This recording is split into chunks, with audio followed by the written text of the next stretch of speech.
You're 65. It's Monday morning, and you are exhausted. Not because you didn't sleep, because you slept. And nothing changed. You still have to get up. You still have to go to work. Because here's the truth nobody told you. The retirement you imagined your entire life. It's not coming. And the worst part? You knew this moment was coming. You just didn't think it would actually be you. Stay with me. Because in the next few minutes I'm going to show you exactly how this happens. And more importantly, how to make sure it doesn't. Let me paint the picture. You're 65.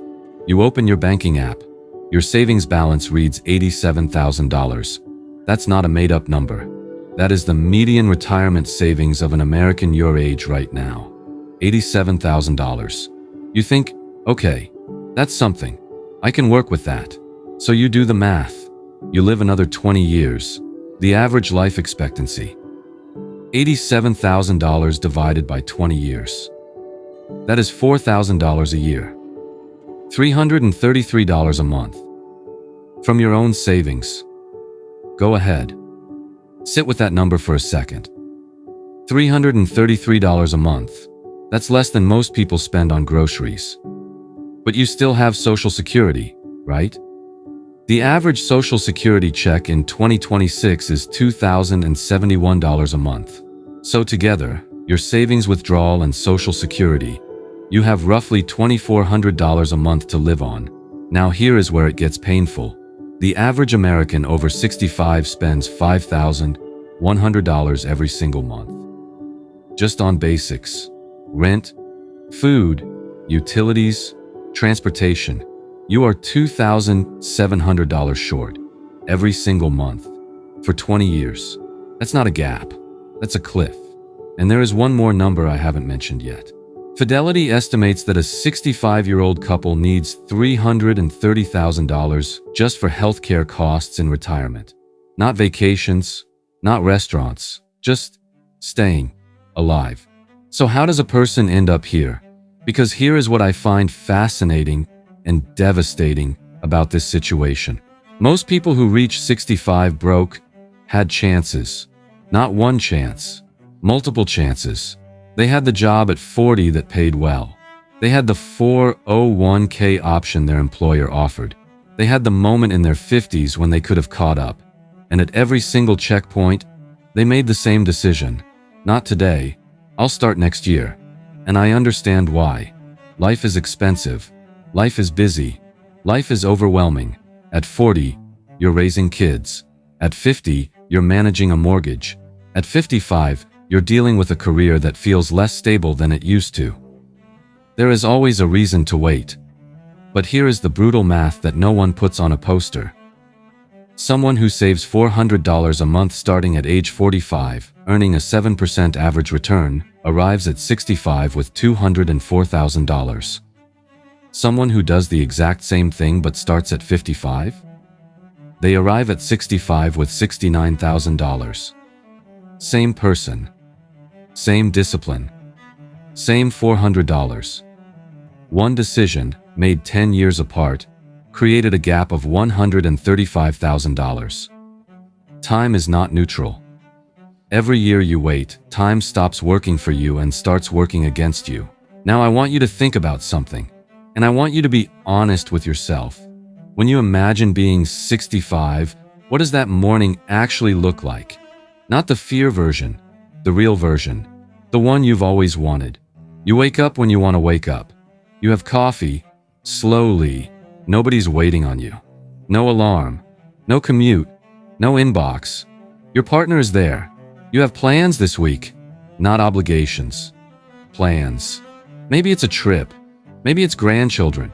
Maybe it's just a Tuesday with nowhere to be. That morning is not a fantasy.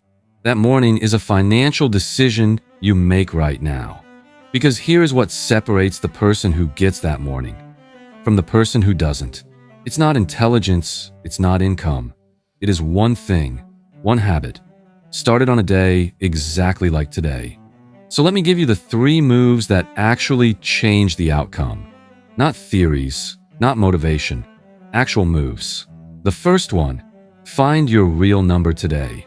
Go to ssa.gov. In 4 minutes, you will see your projected Social Security benefit. Write it down. Then calculate the gap between that number and what you actually need to live. Most people have never done this. And once you see the gap, you cannot unsee it. That's the beginning. The second move, start the $400 rule this week. $400 a month into a Roth IRA, into a 401k, into anything tax advantaged, starting this week, not this year, this week. And if you are over 50, listen to this closely. The IRS allows what are called catch-up contributions. You can add an extra $7,500 per year to your 401k on top of the standard limit. That rule exists specifically for people who started late. Most people in their 50s have never been told that rule exists. Now you know. The third move, stop treating Social Security as a retirement plan. Social Security was designed to replace 40% of your pre-retirement income, not 100%, 40. If you earned $70,000 a year, Social Security will give you roughly $28,000. You need to build something that covers the other 60%. That is your job, not Social Security's job, yours. Here's what I want to leave you with. 2 mornings, same person, same age, 65. In one morning, they're checking a bank account with dread, setting an alarm, going back to a job they thought they'd have left years ago. In the other morning, they're sitting in quiet, unhurried, no alarm, no dread. The only difference between those 2 mornings was a series of small decisions made years earlier on regular days just like today. You're on a regular day right now. This is one of those days. And the fact that you watched this video all the way to this point tells me something. It tells me you are not the kind of person who ignores this. You're the kind of person who does something about it. So do something about it. Subscribe to this channel, because next week I am going to walk you through a step-by-step retirement rescue plan, specifically built for people who feel like they're starting late. Real numbers, real timelines, and a path forward that actually works. You are not too late, but today matters more than you think.